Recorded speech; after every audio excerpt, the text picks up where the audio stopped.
विपिन बाबू एक कवि थे, जिन्हें दुनिया में सबसे ज्यादा सुंदर रचना महिलाएं ही लगती थीं। इनकी कविताओं में भी सिर्फ महिलाओं के रूप, सुंदरता और यौवन की ही तारीफ हुआ करती थी। जैसे ही किसी महिला का जिक्र होता, तो ये अलग और सुंदर सी कल्पना की दुनिया में चले जाते थे। इन्होंने अपने जीवन में भी एक ऐसी ही सुंदर महिला की कल्पना की थी।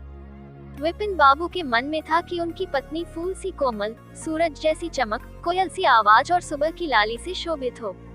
विपिन बाबू के कॉलेज की परीक्षा भी खत्म हो गई थी। विपिन के लिए कई सारे रिश्ते आ रहे थे। एक दिन विपिन के मामा ने उसकी शादी भी तय कर दी। विपिन का मन लड़की देखने का था। उसे देखना था कि जैसी पत्नी की वो कल्पना करता है, वो वैसी है या नहीं। विपिन ने मामा से अपनी होने वाली पत्नी को देखने का निवेदन दिया, लेकिन मामा ने उसे कहा कि वो बहुत ही सुंदर है, उन्होंने उसे खुद देखा है। मामा की बातों पर भरोसा करके विपिन ने शादी के लिए हाँ कर दी। शादी का दिन भी आ गया। मंडप के पास बैठा विपिन अपनी पत्नी को देखने के लिए उतावला था। होने वाली पत्नी को उसने गहनों से सजा हुआ देखा। चेहरे पर घूंघट, हाथों और पैरों की सुंदर उंगलियां देखकर उसके मन को थोड़ी राहत मिली। दूसरे दिन विदाई के बाद जैसे ही डोली विपिन के घर पहुंची, तो वो तुरंत अपनी पत्नी को देखने के लिए दौड़ा। तब उसकी पत्नी पालकी से बाहर घूंघट उठाकर देख रही थी। जैसे ही विपिन की निगाहें उस पर पड़ी, उसे बहुत दुख हुआ। विपिन ने जैसी पत्नी के सपने देखे थे, वो बिल्कुल भी वैसी नहीं थी। चौड़ा सा मुंह, चपटी नाक, फूले से गाल विपिन को बिल्कुल पसंद नहीं आए। रंग भले ही उजला था, लेकिन उसके अलावा विपिन के सपनों की दुल्हन से वो एकदम अलग थी। विपिन की सारी खुशी गुम हो गई। उसे मामा पर काफी गुस्सा आया, जिन्होंने लड़की की तारीफों के पुल बांधे थे। सबसे पहले उसने मामा से लड़ाई की, उसके बाद ससुराल वालों से और फिर अपने घर वालों से। विपिन के मन में हुआ कि इस महिला के साथ किस तरह से पूरा जीवन बिताऊंगा। इसके साथ पूरा जीवन मुझे कांटों भरा लगेगा। मैं सोच भी नहीं सकता कि ऐसी महिला से मेरी शादी हो गई है। मेरे क्या ख्वाब थे और क्या हो गया। भगवान को मेरे साथ ही ऐसा करना था। फिर उसके मन में हुआ कि शादी मैंने जबरदस्ती तो की नहीं थी। अब इस लड़की को क्या पता था कि पत्नी को लेकर मेरे क्या सपने थे। इसमें इसका क्या दोष है। इस सोच के बाद भी विपिन का दिल उसे स्वीकार करने को तैयार नहीं था। वो घंटों श्रृंगार करती थी, अपने बाल संवारती थी, लेकिन विपिन के मन को बिल्कुल भी नहीं भाती।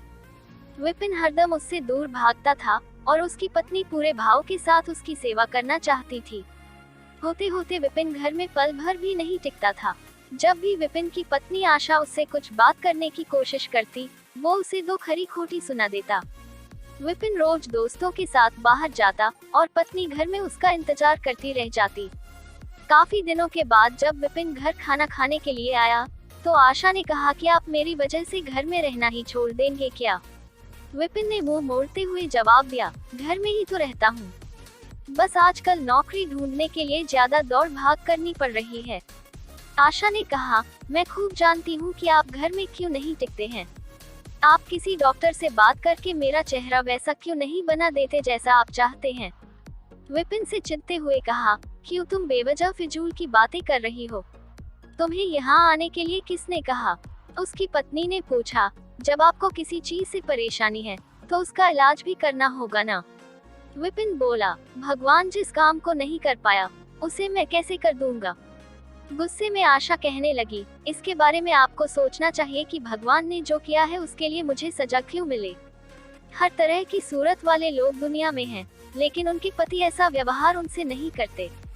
विपिन ने झल्लाते हुए जवाब दिया कि क्या मैं तुमसे कोई गलत व्यवहार करता हूँ। क्या कभी मैंने तुमसे लड़ाई की है। तुम ही मेरे सामने आकर मुझसे बहस करने लगती हो। ये सब सुनकर आशा वापस चली गई। उसे लगा कि इन्होंने मेरे प्रति अपना दिल पत्थर का बना लिया है। अब ये मेरी एक नहीं सुनेंगे। इधर विपिन का ऐसा रवैया देखते देखते आशा बीमार हो गई। वो अपनी जिंदगी से निराश थी। उधर बीमार आशा को देखने विपिन एक बार भी नहीं गया। उसके मन में था कि इसे कुछ हो जाए तो इस बार अपनी पसंद की लड़की से शादी कर लूंगा। अब तो विपिन को और भी छूट मिल गई थी। पहले कभी कभी आशा रोकती टोकती और बाहर जाने की वजह पूछ लेती, लेकिन अब विपिन पूरी तरह आजाद था। गलत आदतों में पड़कर विपिन सिर्फ अपने पैसे ही बर्बाद नहीं कर रहा था, बल्कि सेहत और चरित्र सब कुछ खो रहा था। होते होते विपिन का पूरा शरीर पीला और कमजोर पड़ने लगा। शरीर में सिर्फ हड्डियां ही नजर आ रही थी और आंखों के आसपास काले घेरे व गड्ढे पड़ गए थे। अपने चेहरे को देखकर रोज विपिन उसे संवारने की कोशिश करता, लेकिन कुछ नहीं पाता। एक दिन महीनों से बीमार पड़ी आशा बरामदे के पास चारपाई पर लेटी थी। उसने विपिन को काफी समय से नहीं देखा था, इसलिए किसी से विपिन को बुलावा भेजा। आशा के मन में था कि बुलावा तो भेज दिया है, लेकिन वो आएंगे नहीं। आशा का बुलावा मिलने पर आज विपिन पहले की तरह झल्लाया नहीं। वो बिना संकोच किए आज आशा के पास जाकर खड़ा हो गया। जैसे ही आशा ने उसे देखा तो हैरान हो गई। उसने पूछा, क्या आप बीमार हैं? बहुत दुबले हो गए हैं और पहचान में भी नहीं आ रहे हैं। विपिन ने कहा, जिंदा रहकर भी अब क्या करना है। आशा ने नाराज होते हुए विपिन का हाथ पकड़कर चारपाई पर बैठा दिया और बोली, दवाई क्यों नहीं करते? आज आशा के इस तरह उसे खींचने पर विपिन नाराज नहीं हुआ। उसके व्यवहार में वो कड़वाहट नहीं थी, उसका गुस्सा जैसे पिघल गया था। चारपाई में बैठते ही विपिन ने जवाब दिया, अब दवाई से मेरा कुछ नहीं होगा, मौत ही मुझे अपने साथ लेकर जाएगी। मैं ऐसा तुम्हें दुख देने के लिए नहीं कह रहा हूँ।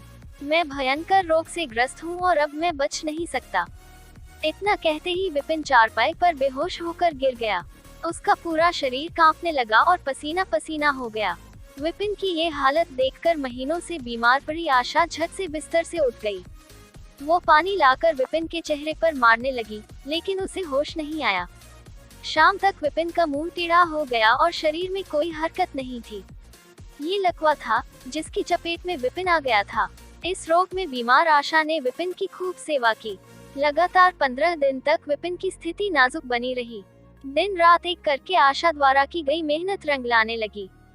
विपिन की हालत कुछ संभली, लेकिन अभी भी आशा अपनी गोद में सुलाकर ही विपिन को दवाई पिलाती और खाना खिलाती थी। इन सब में वो अपनी तबीयत को जैसे भूल ही गई थी।